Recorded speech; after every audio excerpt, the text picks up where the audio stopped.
So this is my other office. I spend a lot of time here during the week, and I was fortunate enough a couple of months ago, while I was thinking about preparing for this presentation, to get upgraded to first class, because everybody who works with me knows that I would never pay to go into first class by myself. And I got to watch some videos, and I didn't have to pay for the videos either because I was in first class. And one of the videos I watched was a TED video by this gentleman right here. His name is Benjamin Zander. Benjamin Zander is the conductor of the Boston Philharmonic Orchestra. And when you watch his TED video, he's inspiring because he's exceptionally passionate about music. Now, I have a passion for music too, so I was intrigued by what he had to say. And it got me thinking, are we as lawyers passionate about what we do? And do we exude passion when we talk to our clients? And I'm going to submit to you that when you make the connection with your client, you've got to show some passion. You've got to show some human element to who you are, and that will truly make the connection. So I challenge you today to sit back and think about, what are you passionate about? Maybe you're passionate about the law, but maybe you're passionate about cooking or sports or music. Embrace your passion, live it, make it a part of what you do every day or every week, and then share it. Share it with the people who you care about, share it with the people that you work with. Dan Pennington posted on Facebook a couple days ago, 22 executives talk about the best advice they ever got. One of those executives was Jennifer Hyman. So I started looking through it and I thought, wow, somebody actually talked about my topic, passion. She says if you're passionate about something, go for it, because people are great at what they love. So number one, I say you've got to discover what it is that you're passionate about. It may be more than one thing. You don't necessarily have to be passionate about one thing and one thing only. Discover what it is, and then figure out a way to make it a part of your life. And I think that it's very important. My passion is music. I make music a part of my life. I compose music. I also read a book by a guy named Brett Bacon.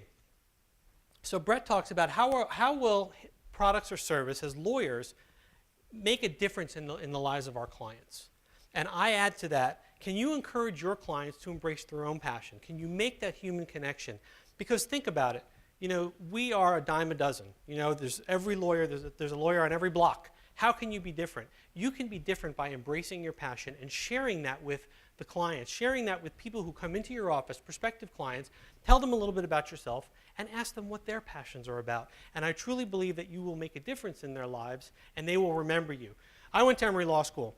One of my professors at Emory Law School was a guy named George Butler. George Butler was my property professor. He talked about easements and appurtenant property, and he talked about all this stuff that normally I would have fallen right asleep. But he was so passionate about what he talked about that I was intrigued. I did very well in his class. I can't tell you a thing about what he talked about today, but he was great. And then I say, live your passion. Live the passion. And one of the people, I've never met this next person on the slide, but I've read a lot about her. And I understand that her passion, the passion of this person, Lucille Ball, we all know who she was, she says it's a hell of a start, being able to recognize what makes you happy. Lucy's passion was family. It wasn't her craft, it wasn't comedy, and it wasn't making you laugh. Her passion was family, and she convinced an old stodgy network in 1950 to allow her Cuban husband to play her husband on television so that she could start a family and have a normal life. Perhaps your passion is making money. Mine is too. I like that. But money is not everything. And perhaps, money is not going to buy you happiness, and we've all heard that term before. I would say you've got to focus on what you're passionate about, and then the money comes later. When you do get the money, you want to be able to spread it around. Thornton Wilder tells us money is like manure. It's not worth a thing unless you spread it around, encouraging young things to grow. And I think the message behind that is, is to encourage passion in other people. Encourage the idea, encourage your staff, encourage your clients to follow what they're passionate about. Now, you're thinking, okay, passion is great, but what in the world does that have to do with technology? So I'm going to bridge the gap for you. What that has to do with technology is passion is the cornerstone of innovation. Innovation is the cornerstone of technology. You can do two things. You can go out and develop some technology yourself, or embrace the technology that you're going to hear about in the next few days and make it useful to you so that you can find the time and free up your time to share your passion. Share your passion, whatever it may be. Share it with those around you. I try very hard to share my passion. I share it in my synagogue. I rewrite music for different prayers, and people love it. One of my favorite sayings really talks about passion too, and that is life is a banquet and most poor suckers are starving to death.